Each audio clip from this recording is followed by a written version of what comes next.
राज्यातील महानगरपालिका निवडणुकीमध्ये पहिल्यांदाच मोठ्या संख्येने उमेदवार बिनविरोध निवडून येत आहेत। याच्यावरच मनसेचे नेते यांनी आक्षेप सुद्धा घेतलेला आहे आणि एवढंच काय तर ॲडव्होकेट आसिम सरोदेंनी थेट उच्च न्यायालयामध्ये याचिका दाखल केलेली आहे। आपल्या सोबत ॲडव्होकेट आसिम सरोदेजी आहेत। सर, काय नेमकं या याचिकेत तुम्ही म्हणलेलं आहे आणि प्राथमिक पॉइंट्स काय आहेत, काय मुद्दे मांडले तुम्ही?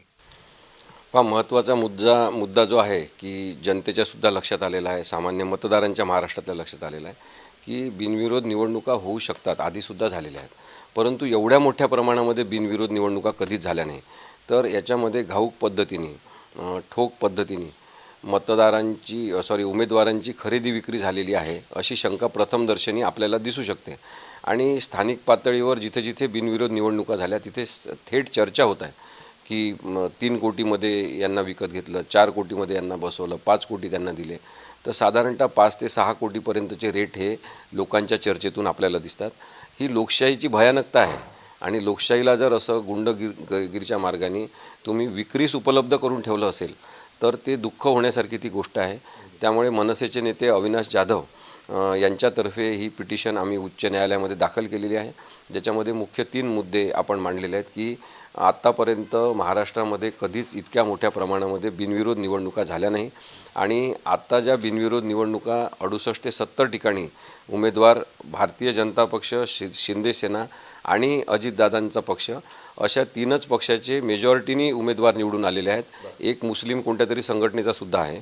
तर या सगळ्यांच्याबद्दलच्या शंका आहेत लोकांच्या मनामध्ये आणि ते याचिकाकर्त्यांनी ते सांगितलं की प्रथमदर्शनीच ही एक महत्त्वाची घटना म्हणून, चोरीची घटना म्हणून लक्षात घेण्याची गरज आहे।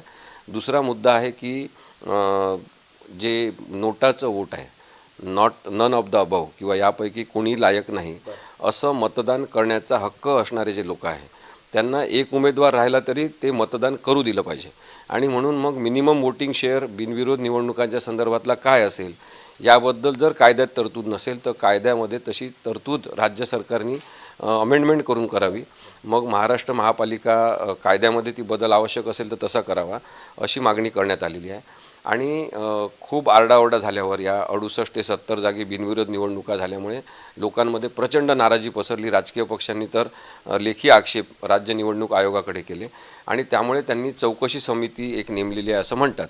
त्यांनी पत्रकार परिषदेमध्ये सांगितलं की आम्ही तिथल्या स्थानिक आरोच्या माध्यमातून अहवाल मागवलेले आहेत आणि त्याच्या आधारे चौकशी करणार आहोत। पण राज्य निवडणूक आयोग हे निपक्ष प्रामाणिक वागू शकत नाही, त्यांच्या कोणत्याही कामकाजामध्ये पारदर्शकता नाही। ते राज्य सत्तेला म्हणजे भारतीय जनता पक्षाला विशेषतः शरण गेलेली अशी संस्था झालेली आहे। त्यामुळे त्यांच्या कामकाजाबद्दलच्या शंका या जाहीरपणे या पिटिशनमधून व्यक्त केलेल्या आहेत आणि अशी मागणी केलेली आहे की उच्च न्यायालयाच्या देखरेखीखाली चौकशी होण्याचे आदेश देण्यात यावे। सर, तुम्ही काही गंभीर आरोप यामध्ये करताय, मात्र जेव्हा तुम्ही याचिका फाईल करता तुमच्याकडे काही पुरावे आहेत का की खरंच पैशाची देवाणघेवाण झालीत? हे सगळे आरोप आहेत, मात्र जर ही याचिका कोर्टात टिकली पाहिजे तर त्याला तर पुरावे पाहिजे।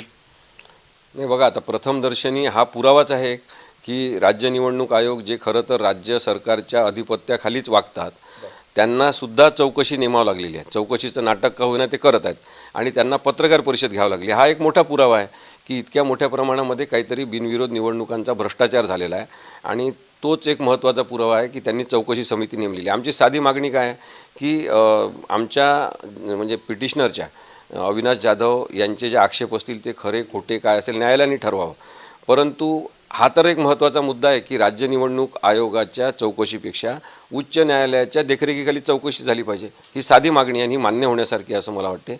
ही याचिका जी आहे ती कोणत्याही विजयी किंवा बिनविरोध आलेल्या उमेदवाराविरुद्ध व्यक्तिगतरित्या दाखल केलेली नाही, त्यामुळे ही निवडणूक याचिका नाही, ही रीट पिटिशन म्हणून दाखल केलेली आहे आणि म्हणून याच्यामध्ये केवळ राज्य सरकार आणि राज्य निवडणूक आयोग यांनाच प्रतिवादी करण्यात आलेला आहे।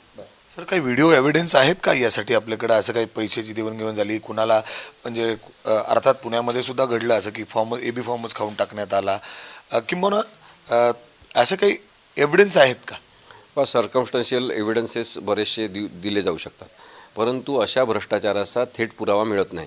जसं आता आपण पाहिलं की अविनाश जाधव यांनी जो व्हिडिओ रिलीज केला त्याच्यामध्ये त्यांनी जाहीरपणे हे दाखवलं की एकनाथ शिंदेंचा बंगला आहे, त्या बंगल्याकडे एका उमेदवाराला एक पोलीस अधिकारी घेऊन चालला आहे आणि नंतरची घडामोड काय आहे की त्या उमेदवारांनी उमेदवारी आपली मागे घेतलेली आहे. मग आता हे स्पष्ट आहे की तो उमेदवार तिथे गेलाच कशाला जो त्यांच्या पक्षाचा नाही, पोलीस अधिकारी त्याला का घेऊन गेला, म्हणजे पोलिसांच्या माध्यमातून दडपशाही निर्माण करण्यात आली का, हे सगळं जे आहे ते इंटरप्रिटेशनवर बेस्ड आहे. आता आपल्याला माहीत आहे की कोणताही असा राजकीय भ्रष्टाचार जो होतो त्याचे पुरावे असत नाही. विधानसभेमध्ये सांगण्यात आलेलं आहे की जेव्हा राज्य सरकार आम्ही पाडलं किंवा आम्ही पळून गेल्यावर स्थापन केलं तेव्हा रात्रीच्या मीटिंग घेतल्या, हुडी घालून आम्ही जात होतो, एकमेकांना भेटत होतो आणि सूर्यास्ताच्या पूर्वी घरी परत येत होतो, कोणाला माहीतच होत नव्हतं. हे अंधारात होणारे जे उद्योग आहे याचे पुरावे नसतात, प्रथमदर्शनी न्यायालयाच्या आम्ही लक्षात आणून देऊ शकतो. सर, जर आपण बघितलं तर महानगरपालिकेचा निकाल हे 16 तारखेला स्पष्ट होईल जवळजवळ, तर त्याच्या अगोदर ही कोर्टाच्या समोर येईल का, म्हणजे अर्थात काय प्रयत्न आहेत तुमचे? मग आता आज पिटिशन दाखल झालेले आहेत आणि त्याच्याबद्दलची कागदपत्रांची स्क्रुटिनी होऊन जेव्हा त्याला नंबर पडेल तेव्हा आम्ही त्वरित या पिटिशन्स जलद गतीने तातडीने सुनावणीसाठी आल्या पाहिजे याबद्दल न्यायालयासमोर अर्ज करणार आहोत. सर, यामध्ये आणखून कुणाशी बोलणं झालंय का? आता जसे मनसेचे नेते आले तर इतर काही वरिष्ठ नेत्यांशी तुमचं काही बोलणं झालंय का? हे बघा, मनसेचे प्रमुख आपले राजसाहेब ठाकरे यांनी याबद्दल जाहीर चिंता व्यक्त केली आणि त्यांनीच सांगितलं की अशा प्रकारची पिटिशन केली पाहिजे. त्यांनी लगेच अविनाश जाधव यांना सांगितलं, अविनाश जाधव यांनी मला फोन केला आणि सगळी माहिती दिली. त्याचप्रमाणे उद्धव ठाकरे यांच्या सुद्धा पक्षातील लोक काही नेते त्यांनीसुद्धा ह्याच्याबद्दलची जाहीर चिंता व्यक्त केली, त्यांनासुद्धा पिटिशन दाखल करायची होती. काँग्रेसच्या सुद्धा नेत्यांनी जाहीर चिंता व्यक्त केली आणि आपण पाहतो की पुण्यातील काँग्रेसचे एक कार्यकर्ते समीर गांधी यांनीसुद्धा पिटिशन आमच्यातर्फे दाखल केलेली आहे. अर्थात म्हणजे येऊ शकते, प्रयत्न सुरू आहेत तसे. हो, नाही, दोन्ही पिटिशन दाखल झालेले आहेत. सगळ्याच राजकीय पक्षांमध्ये असंतोष आहे.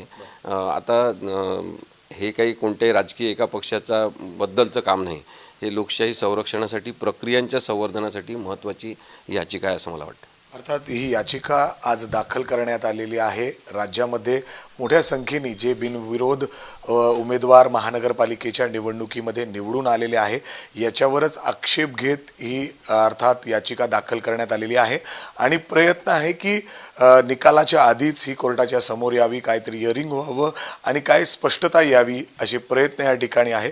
मात्र ही गंभीर बाब अशा पद्धतीने आज कोर्टात याचिका दाखल करून याच्यावर काय निकाल येतं हे पाहणं महत्त्वाचं असेल.